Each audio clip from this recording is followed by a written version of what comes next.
Hello বন্ধুরা, welcome back to my channel. কেমন আছো তোমরা সবাই? আশা করছি ভালো আছো। তোমাদের আশীর্বাদে আমরাও একটু ভালোই আছি। তো দেখো, সকাল থেকে কত কাজ করে নিয়েছি, সবটাই তোমাদের সঙ্গে শেয়ার করব। তোমরা ভিডিওটা স্কিপ না করে সম্পূর্ণটা দেখতে থাকো। সারাদিন কি করলাম, কি রান্না করলাম, কি কাজ করলাম, সবটাই তোমাদের সঙ্গে শেয়ার করব।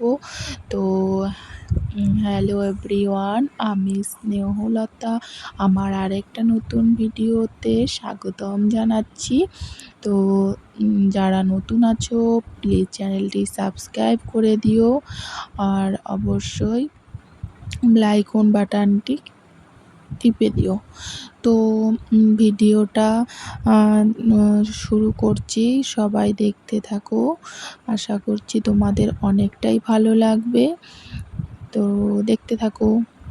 তো হ্যালো বন্ধুরা, দেখো, ঘুম থেকে উঠেই আমি আগে বিছানায় চলে এসেছি, কারণ আজকে আমি সব ধোয়া কাচা করব।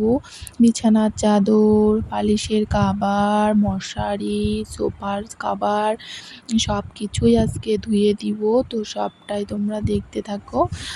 তো কেন ধুবো সেটা তো তোমাদের আগের ভিডিওতে আমি বলেই দিয়েছি। আজকে আমার 7 দিন হয়ে গেছে, তো আজকে আমি সব কিছু ধোয়া কাচা করে নিয়ে ঠাকুর পূজা করব।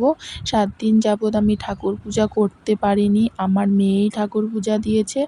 তো এদিকে দেখো, তাড়াতাড়ি করে আমি সোফার কাপড়টাকে উঠিয়ে নিচ্ছি, কারণ সোফার কাপড়টাতে অনেক দিন থেকেই ধোয়া হয় না। তো ভাবলাম কি না ধুয়েই দেই সোফার কাপড়টা, যেহেতু নোংরাও হয়েছে। আর কি বলতো, সোফার কাপড়টা না পাতা থাকলে সোফাটা একদম পরিষ্কার থাকে, নোংরা হয় না, খুব ভালো থাকে। আর আমাদের যেহেতু গ্রামের বাড়ি, বাচ্চা কাচ্চা নিয়ে সংসার, তো ওরা সবসময় ধুলো মাটি পায়ে সোফাতে উঠে পড়ে বা এঁঠো ঠেটো লাগায়। সেদিক থেকে দেখো সোফাটা একদম চকচকা আছে। এদিকে আমি সোফার কাপড়টা উঠিয়ে নিয়ে দেখো ঘরের যত মাকড়সার জাল ঠাল ছিল সবগুলোকে ভালোভাবে ভেঙে নিচ্ছিলাম। ভেঙে নিয়ে আরও প্রচুর কাজ করেছি। করে নিয়ে দেখো আমি এদিকে আমার গোপাল সোনাকে পুজো দিতে চলে এসেছি। অনেক দিন পর পুজো দিচ্ছি, মনটা খুব ভালো লাগছে। তো আমার গোপাল সোনা, আজকে আমি গোপাল সোনাকে দুধ দুধ, গঙ্গা জল, ঘি, মধু দিয়ে স্নান করিয়েছি। আর এদিকে দেখো প্রচুর জামা কাপড় ধুয়েছি বললাম, সবগুলোকেই ধুয়ে নিয়ে এসে এখানে রেখে দিয়েছি। মেলানোর সময় পাইনি, ঠাকুর পূজা দিয়ে তারপরে দেখো সবগুলোকে মেলে দিচ্ছি সুন্দর করে। আর রৌদ্রটাও সেরকম নাই, একটু রৌদ্র উঠছে, আবার বৃষ্টি পড়ছে, আবার রৌদ্র উঠছে, এরকম হচ্ছিল। তার মধ্যেও জামা কাপড়গুলো অনেকটাই শুকিয়েছিল, কিছুটা বাকি ছিল, সেগুলো আবার আজকে রবিবার মেলে দিয়েছি। আমি এটা কিন্তু আমার শনিবারের ব্লগ ভিডিও, তো আমি এটা রবিবারে পোস্ট করব। যেহেতু একদিনে না এডিট পোস্ট করা একদম সম্ভব হয়ে ওঠে না, তার জন্য আমি আগের দিন ভিডিও করে পরের দিন পোস্ট করি, আর পরের দিনে ভিডিওটা তারপরের দিন পোস্ট করি, এমন করেই আমি ভিডিও এডিট করি। তো দেখো এদিকে কিন্তু বিছানায় যে আমার প্লাস্টিকগুলো পাতা ছিল ছেলের, সেগুলোকেও আমি ধুয়ে দিয়েছি। আর এদিকে আমি তাড়াহুড়ো করে হাঁড়ি কড়াই টড়াই ভালো করে মেজে নিয়ে চলে এসেছি রান্না করতে। অনেকটাই দেরি হয়ে গেছিলো, তখন প্রায় বাজে 11:30 মতন।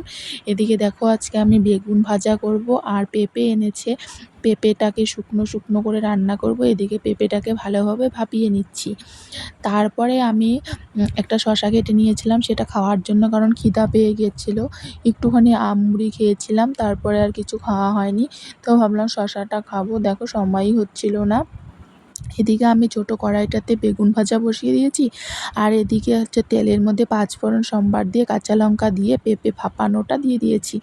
পেঁপেটাকে ভাপিয়ে নেওয়ার কারণ, পেঁপেটা একটু ছোট ছিল, যদি তিতা লাগে তার জন্য একটু ভাপিয়ে ফেলে দিলে পেঁপেটা আর তিতা লাগে না, খুব ভালো লাগে খেতে।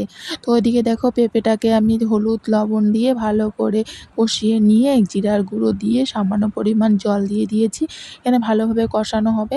তারপর দেখো আমি আগের দিন রাত্রে শুক্রবার দিন রাত্রে না কিছুটা ছোলা ভিজিয়ে রেখেছিলাম। ভেবেছিলাম সকালে ছোলাটা ভাজা করব, কিন্তু সকালে আমার একদমই সময় হয়নি। তার জন্য ছোলাটা আমার থেকেই গেছে। তো ভাবলাম এটাকে ঘুগনি বানিয়ে নেই। তো এদিকে দেখো কড়াইয়ে পেঁয়াজ, রসুন, কাঁচা লঙ্কা দিয়ে ভালোভাবে ভেজে নিয়ে ছোলাটা আর আলুটা দিয়ে দিয়েছি। আলুটাও কিছুটা আলু কেটে নিয়েছিলাম। যেহেতু ঘুগনি আলু ছাড়া একদমই ভালো লাগে না। আর আমি একদম সিম্পলভাবে রান্না করেছি। কোনো রকম কোনো এক্সট্রা মশলা দেইনি। শুধু এখানে জিরার গুঁড়া দিয়েছিলাম। দিয়ে নিয়ে আমি কিন্তু প্রেসারে সিটি দিয়ে দিয়েছি। সেটা তোমাদের সঙ্গে শেয়ার করা হয় নাই। আর প্রেসারে ছোলা দিলে না খুব টেস্টি হয়। ঝোলটা খেতেও খুব টেস্ট হয়। আর এদিকে দেখো রান্নাবান্নার পরে আমি গ্যাস-ট্যাস ভালোভাবে মুছে নিচ্ছিলাম। কারণ পরে আর সময় পাবো না। তার জন্য এখনই মুছে নিলাম। আর যখনকার কাজ তখন করলে আমার মনে হয় খুব তাড়াতাড়ি হয়। তারপরে এসে দেখো বিছানাটার তো প্লাস্টিকগুলো দেখেছিলে সব বাইরে মেলে দিয়েছিলাম। সেগুলোকেও আবার এনে বিছানাটাতে পেতে চাদর-টাদর পেতে নিয়ে একটু রেস্ট করছিলাম বিকালে বসে। আর এদিকে দেখো ছেলের যে দুষ্টুমি করছিল কি বলবো। এদিকে একবার ছেলেকে দেখছিলাম, একবার আমি কাজ করছিলাম, মানে বসেছিলাম আর কি। তারপরে বসে টসে থেকে তারপরে ভাবলাম না জামাকাপড়গুলো তুলে নেই। এদিকে দেখো জামাকাপড়গুলো সব শুকিয়ে গেছিলো। সব জামাকাপড়গুলো মোটামুটি শুকিয়েছিল, সেগুলোকে সবগুলোকে তুলে নিব। তুলে নিয়ে জায়গায় জায়গায় যেটা রাখার ভাঁজ করে রেখে দিব। এদিকে দেখো মশারিটাও প্রায় শুকিয়ে গেছিলো, কারণ অনেকবারই না বৃষ্টি আসছিলো যাচ্ছিলো, আসছিলো যাচ্ছিলো, এরকম হচ্ছিলো। তারপরে কিছুটা রৌদ্র উঠছিলো, সেখানে অনেকটাই জামাকাপড় শুকিয়ে গিয়েছিলো, যেমন বালিশের কাভার-টাভার, তারপরে পর্দা-টর্দা অনেকটাই শুকিয়ে গিয়েছিলো। এদিকে বস্তা-টস্তা সব ধুয়ে দিয়েছি, সবগুলো শুকিয়ে দিয়েছিলো, সবগুলোকে ভালোভাবে তুলে নিচ্ছিলাম। তো আজকে না আমি প্রচুর কাজ করেছি, যার জন্য আর কি সেরকম করে ভিডিও করারও সময় হয়নি। যেটুকু পেরেছি সেটুকুই স্কিপ নিয়ে করেছি। ওদিকে দেখো মেয়ে উঠানে বসে খেলছিল, আর আমি এদিকে কাজ করছিলাম। যেটা শুকিয়েছে সেটা উঠাচ্ছিলাম। আর আকাশটাও না মেঘলা মেঘলা হয়ে যাচ্ছিল। জানি না আমার মোবাইল ক্যামেরাটা আর কি খোলা হয়েছিল কি না, তো ক্যামেরাটা ভালো বোঝা যাচ্ছিল না। তো কী করা যাবে, এখানে তাড়াতাড়ি করে আমি জামাকাপড়গুলোকে উঠিয়ে নিচ্ছিলাম। তো আমাদের এদিকে তো একটু পরপরই বৃষ্টি হচ্ছিল। তোমাদের ওদিকে কার ওদিকে বৃষ্টি হচ্ছিল অবশ্যই কমেন্টে জানিও। আর তোমরা কি করে ছোলার ঘুগনি খাও অবশ্যই জানিও। আর আমার মতন এই সিম্পল মানে মশলা না দিয়ে সিম্পলভাবে ঘুগনি বানিয়ে প্রেসার কুকারে সিটি দিয়ে খেয়ে দেখো, খুব ভালো লাগে খেতে। আমি তো রান্না করেছিলাম, ওর বাবা খেয়ে বলছিল, মানে তোমাদের দাদা খেয়ে বলছিল দারুণ হয়েছে নাকি ঘুগনিটা খেতে। তো যে কোনো জিনিস রান্না করার পর যদি স্বামী প্রশংসা করে না, খুব ভালো লাগে কিন্তু। তো তোমরা একবার এরকম করে বাড়িতে বানিয়ে খেয়ে দেখো, অবশ্যই তোমাদেরও অনেক ভালো লাগবে। তো অবশ্যই তোমরা কমেন্টে জানিও তোমরা কে কীরকম করে ঘুগনি বানিয়ে খাও। আমি তো এরকম করেই বানালাম। তো টাটা। তো এখানেই আমি ভিডিওটা শেষ করছি। ভিডিওটা আর বড় করব না। তোমরা কে কোথা থেকে দেখছো অবশ্যই কমেন্টে জানিও। আর আমি কিন্তু গ্রামের বাড়িতে এরকম করে ভিডিও করি টুকটাক। আমাদের পাকা বাড়ি হলেও আমাদের জায়গাটা কিন্তু একদমই গ্রাম।